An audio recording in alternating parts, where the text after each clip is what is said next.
Hey everyone, and welcome to What Did I Miss? Where today I'll be breaking down the highly anticipated first episode of the final season of Star Trek Picard, and looking for all the things that you may have missed.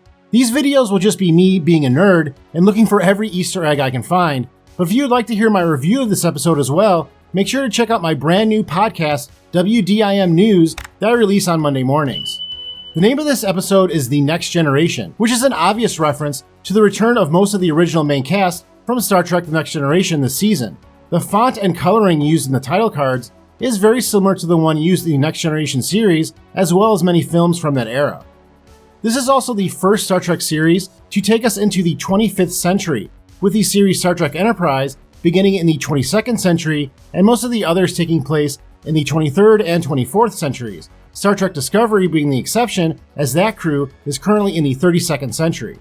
The song playing as we come upon the SS Helios is I Don't Want to Set the World on Fire, which as a fan of the video game series Fallout really gave me chills to hear on Star Trek, since that song has been somewhat of an unofficial theme song for the gaming series, having appeared in 3 of the games. But I believe the use of the song here is more so because of its association with the Japanese surprise attack on Pearl Harbor in 1941. Remember this because I believe it is connected to what occurs at the end of this episode, and I will discuss it again then. The SS Helios turns out to belong to Beverly Crusher, who was last seen in the film Star Trek Nemesis. Her quarters on the ship look rather dreary, but do include flowers, which were also present in her quarters on the Enterprise. We also see that she has a pair of Greek tragedy masks, possibly referencing her past as the Dancing Doctor, or when she worked with William Riker on a play in the Next Generation episode Frame of Mind. Along with the music, Dr. Crusher is listening to a log from then Captain Jean-Luc Picard, discussing an event that occurred during the Next Generation episode, The Best of Both Worlds. Picard is discussing how the Enterprise D were hiding in a nebula from the Borg, and Dr. Crusher may be using a similar tactic here to hide from whoever eventually finds our ship. In her things, there's also a plaque that was given to Dr. Crusher by the citizens of Cor Carloi 5 after she had eradicated a plague on their planet. This event was never shown on screen, but was mentioned during the Next Generation episode Allegiance. Under this is a case belonging to Jack Crusher, Beverly's late husband, who is also Jean-Luc Picard's best friend and Wesley's father. This case was given to her by Picard after Jack was killed on duty under Picard's command and was seen in the Next Generation episode Family. The ship is boarded by an unknown alien force as Beverly quickly locks someone behind a sealed door. The rifle that Dr. Crusher is using completely vaporizes the aliens, which means that this is not Starfleet issue. Since these types of weapons are banned, this is our first clue that whatever she is working on is not sanctioned by the Federation. After she disposes of the aliens, Dr. Crusher sends a coded message through subspace. We can see that it is tied to the USS Enterprise D from the readout on screen. I also noticed this device on the left, which could be what Dr. Crusher is working on. After a short intro, the episode then cuts to the study of Chateau Picard that we were first introduced to last season. The painting above the fireplace that Laris and Picard are discussing is the same one that hung in the ready room of the Enterprise D, and was salvaged after the ship was destroyed in the film Generations. Also on the mantle of the fireplace is the same Ammonite fossil that was located in the ready room, as well as a bronze figure of a horse and plowman, which was seen in Chateau Picard during the episode Family. Laris mentions how you never forget your first love, which Picard says, "Well, she wasn't the first, but she was certainly my favorite." I think this line could have many meanings, like how many Star Trek fans do see The Next Generation as their favorite form of Star Trek, even though the TNG cast was not the first Star Trek crew.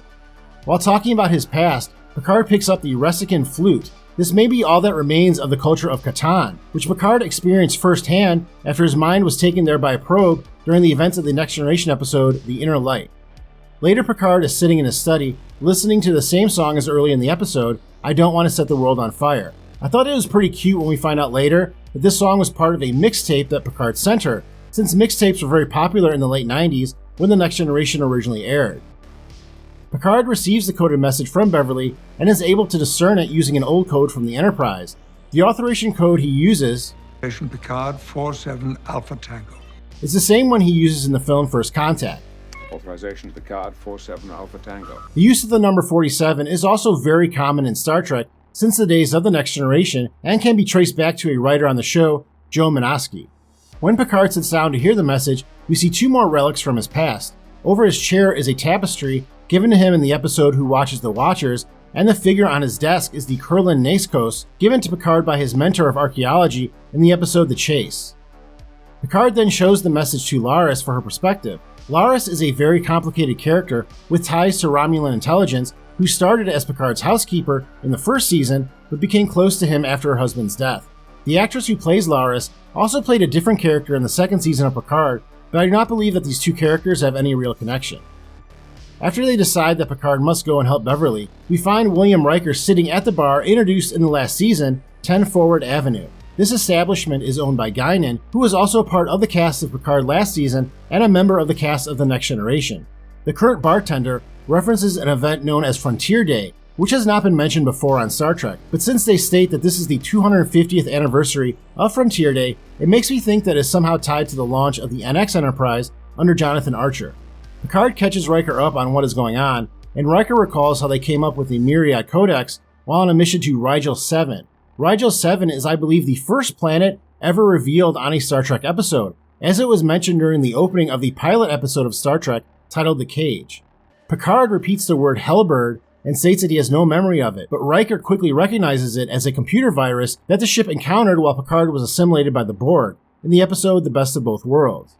Picard and Riker set off to find a ship while we are taken to the planet of Metalis Prime. Although this is the first time this location has been seen on screen, it was mentioned during the Enterprise episode Dawn. The name is a reference to Terry Metalis, who is Brandon Braga's assistant on Enterprise and is now the showrunner of the third season of Picard. Rafi is on the planet, who at first appears to have become a junkie again, but it turns out that she is working for Starfleet intelligence. She mentions a quantum tunneling device that was stolen from Starfleet, and this is without a doubt what we see used at the end of this episode. She's also speaking covertly with a handler who is not yet revealed, but I think that their discussion later gives it away. Next, we get a great shot of Earth's space dock, which has been seen in 4 Star Trek films, usually after launching a new ship. Along with the appearance of a new ship is always a long shot so that we can admire it, and the Next Generation theme can also be heard during this extended shot of the Titan.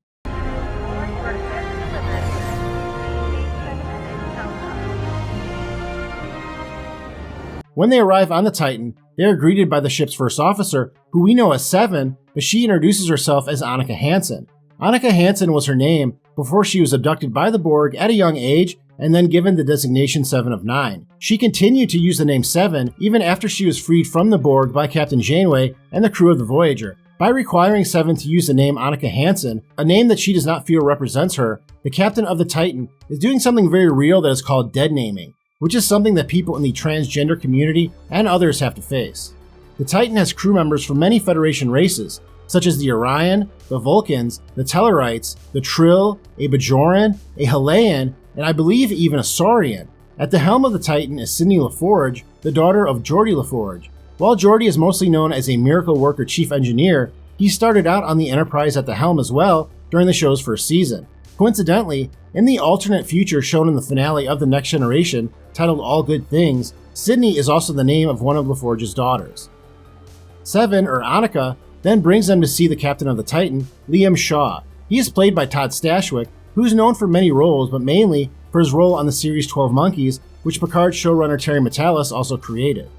The song he is listening to is Nocturne in E-flat major, Op. 9, No. 2 by Chopin, and I think that this may be the cleverest Easter egg in the entire episode. While the song does not have a direct tie to Star Trek, it is known for using something that in music is called a Picardy third, which is a major chord at the end of a musical section that is either modal or in a minor key. It would make sense that we would hear a song using a Picardy third during the third season of Picard. The captain turns down their request and reveals that he has been at the helm of the Titan for 5 years before its recent refit. It sounds like he took over directly from Captain Riker and probably feels that now that the ship has been refit, that he does not need to walk in Riker's shadow any longer. Next we see Rafi on the La Serena, looking at her granddaughter until she receives a message from her handler at Starfleet Intelligence. This version of the La Serena, the one with the red paint, is the one from the alternate future that was created last season on Picard, while the original version of the ship was taken by Girardi after she had created a new species of Borg. Rafi is obviously having difficulty with this assignment, and her handler tells her that she needs to be a warrior. I think that this gives away that her handler is probably Worf, the former security chief of the Enterprise D and E, as well as Deep Space Nine. Besides the fact that Rafi and Worf have been seen together in the trailers leading up to this season, Worf is perhaps the greatest warrior that has ever worn a Starfleet uniform, so much so that the title of his first episode on DS9 was The Way of the Warrior.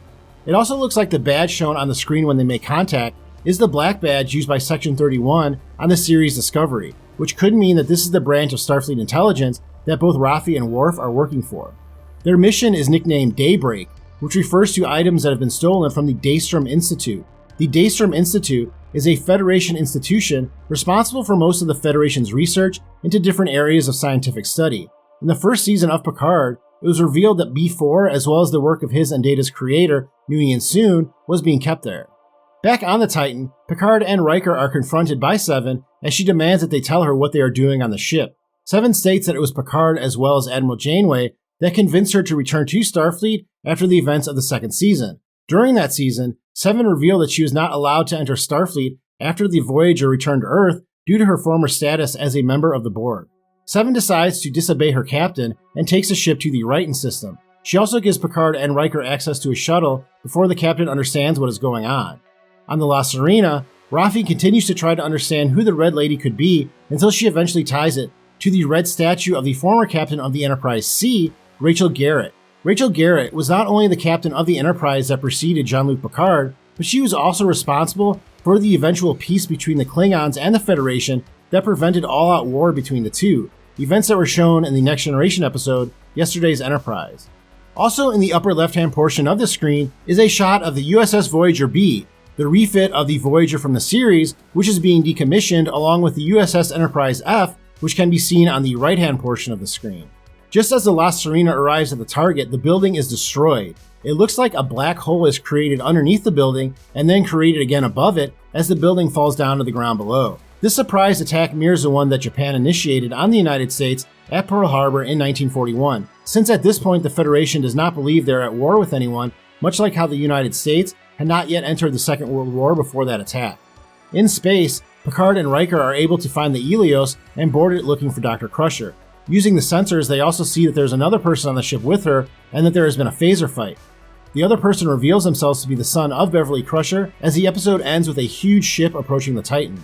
I definitely have thoughts about this episode and the ending, and I'll be giving you my review during my podcast, which comes out on Mondays. So be sure to hit the like and subscribe buttons to not only help support me, but also so that you know when my videos come out. Thank you very much for watching this video, and I'll see you next time on What Did I Miss?